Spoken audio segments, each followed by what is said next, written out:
Okay, what we got today, what we're cooking today, is a couple of racks of beef back ribs.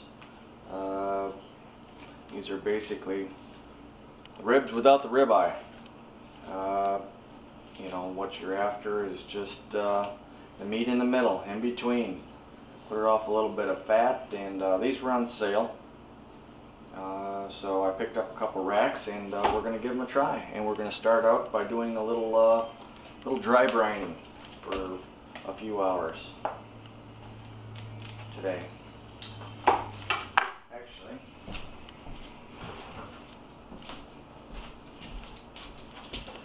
what we'll do,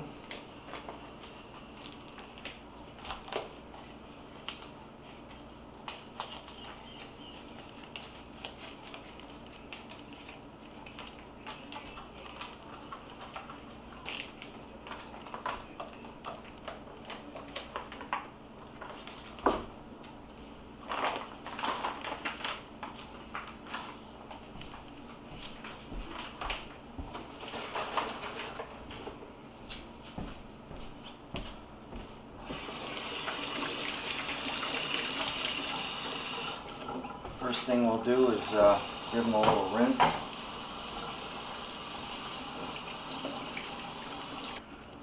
Pat them down.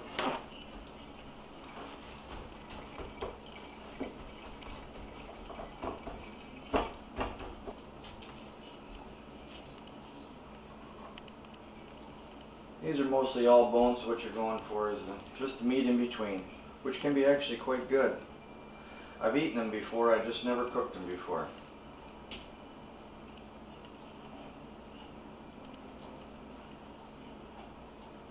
I'm just trimming up a little bit of the fat so the brine and the rub can penetrate. Most of this fat is right on over the bone, so that's not going to really matter a whole lot.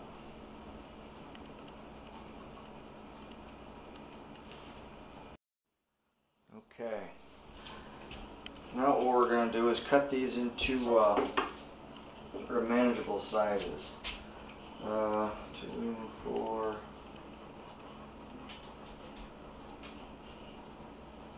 I think we'll go 2, 2, and 3 here actually. Is what we'll try to do.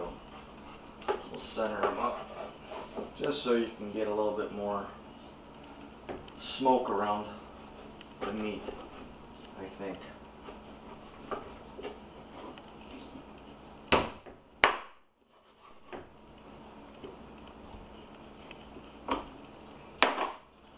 Then, now that we've got these down, we're going to do a little bit of dry brining.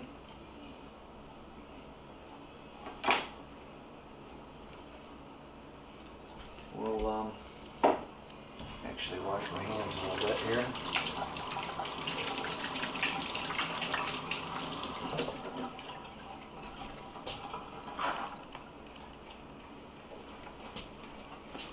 And all dry brining is sprinkling it on with a little bit of kosher salt. And it's just about as much kosher salt as you would normally use during cooking. Nothing too extreme. Just to penetrate and get the juices moving.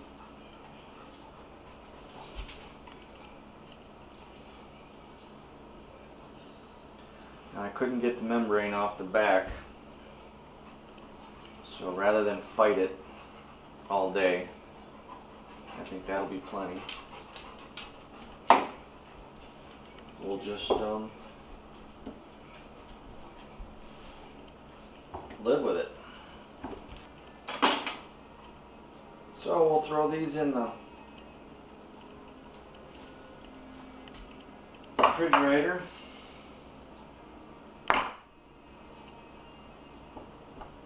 For about 4 hours.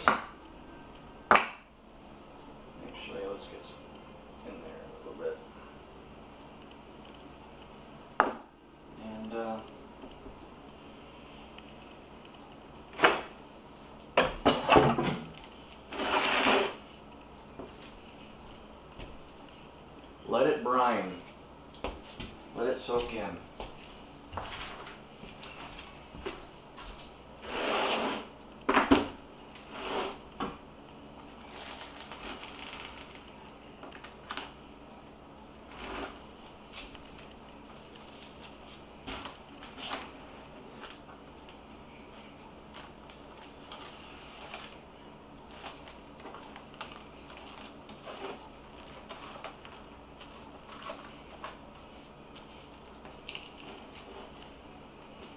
be back in about 4 hours and do our rub.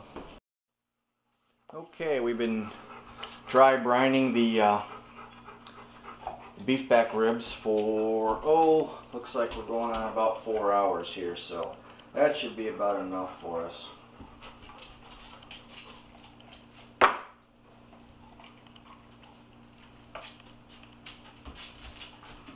So what we'll do, boy, that's some real thick stuff right there, is we'll think about putting some rub on here.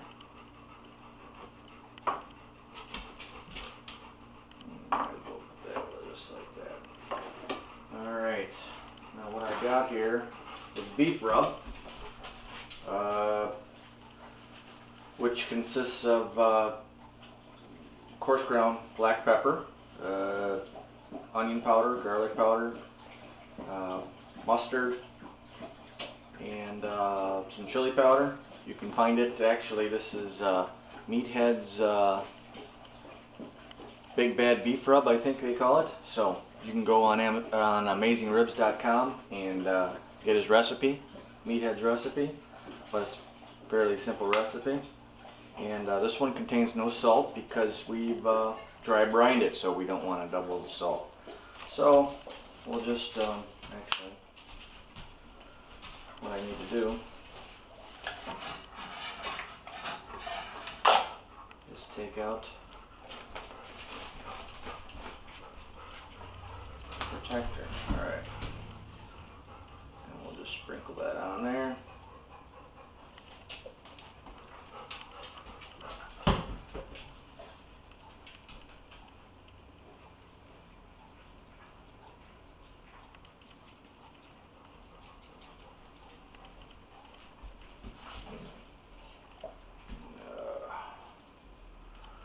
I like a lot of rub. There's nothing wrong with it.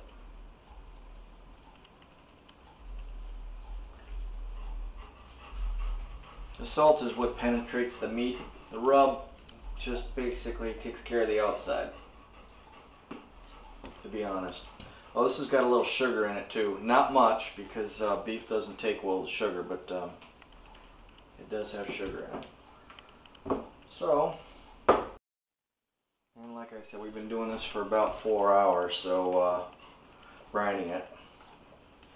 So right after we get this on, we should be able to throw it on the grill. 225 for about 3 hours. Looking for a target temperature, I guess somewhere in the 200 range.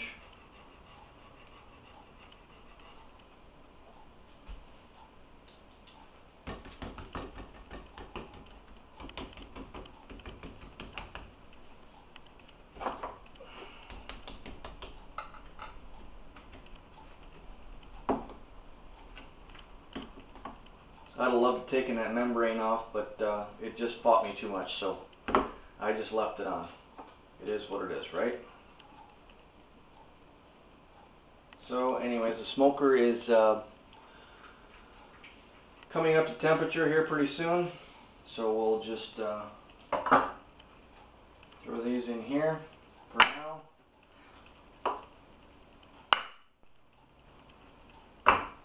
Cover them back up and wait till the smoker gets to the right temperature. Okay, I've had the cooker running for about hour and 15 minutes, I guess. Yeah, spent some time and cleaned the bottom pan, and then let it come back up to temperature again. And right now we've been running 235 in the center. I got another probe on the right hand side right now that's running 257, right around there for a while. And on this end we are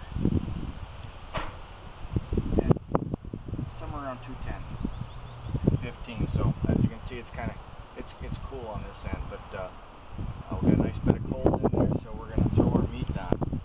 I think I got the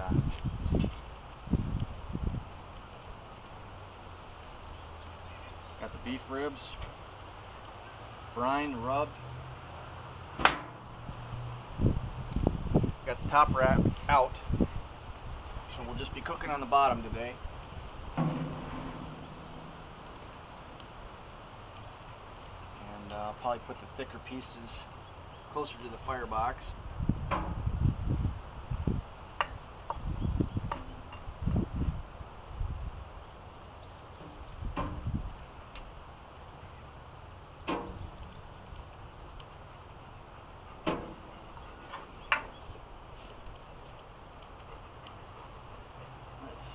Let's throw this one here.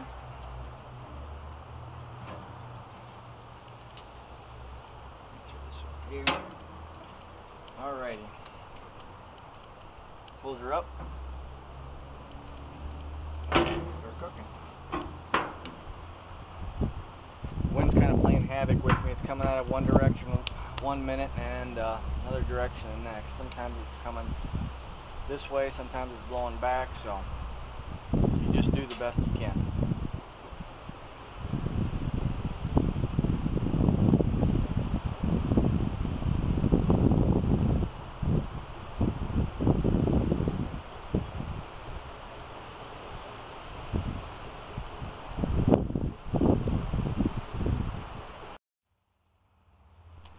Okay, we are about 4 hours into the cook. Gotta admit, it was a windy day today, real windy, and you know, this is only my 4th cook on it, and today was a learning experience. Yeah,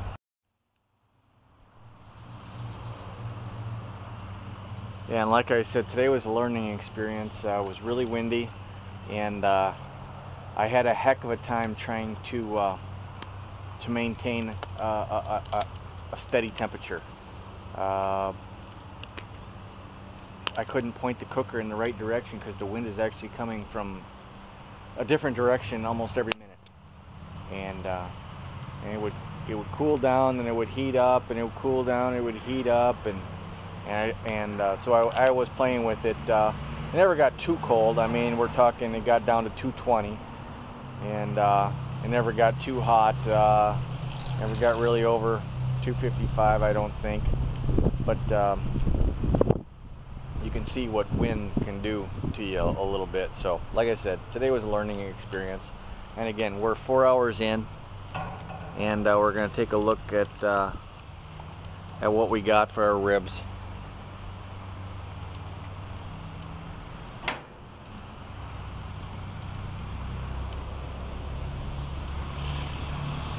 Ooh, does that look good?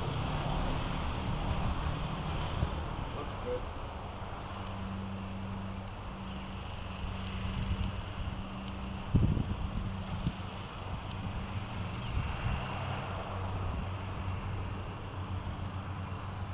Close. 197.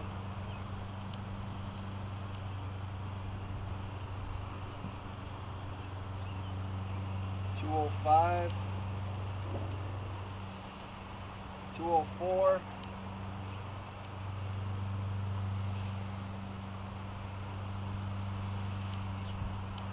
I'll be honest with you. These are done. This one needs a little bit more time. So what we're going to do is I'm going to move this over to the heat, and I'm going to move these over to the a little cooler side. Okay.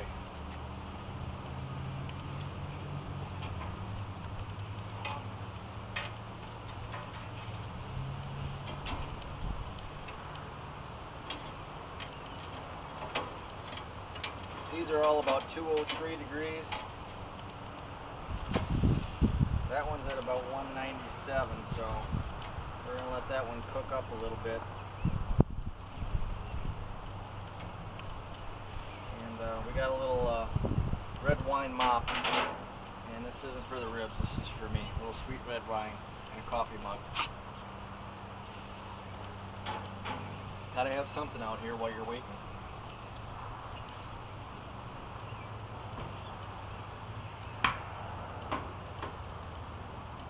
So it shouldn't be too much longer. Well, okay. Here's our ribs. They're done. I'm gonna start pulling them off the grill. They smell fantastic.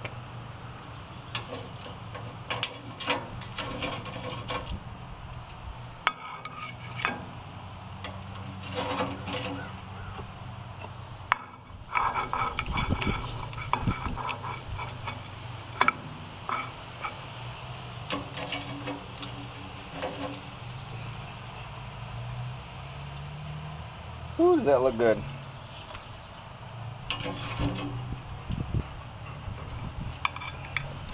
Got some of Dutch's beans leftovers, wicked beans, and I got some potatoes left over from my last cook, so that should work great. This one needs a little bit. This is a lot thicker. We've got, oh well, no, we're at 204. So that should be just about right.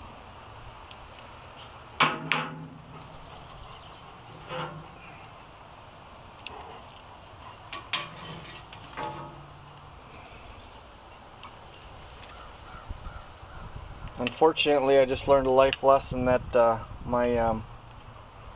I must have smashed my lead a little bit too much, because I've got the HHH code, which is kind of telling me that the lead is probably shot from probably shutting the door on it or something like that. So if you order one of these, get the porthole. I asked for the porthole, but they forgot to put it in, so I'm gonna have to drill one in, probably right underneath here, and I'll feed it from there. But other than that, that's the rib cook. It's all done. We'll talk to you later. Okay, one quick parting shot. Cut the ribs up, and that's what we got basically. The interior, nice smoke ring on it. Pretty decent. Pretty decent.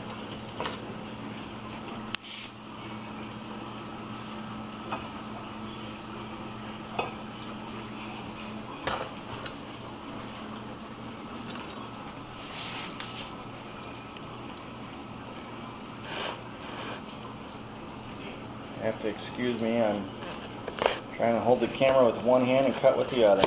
There we go.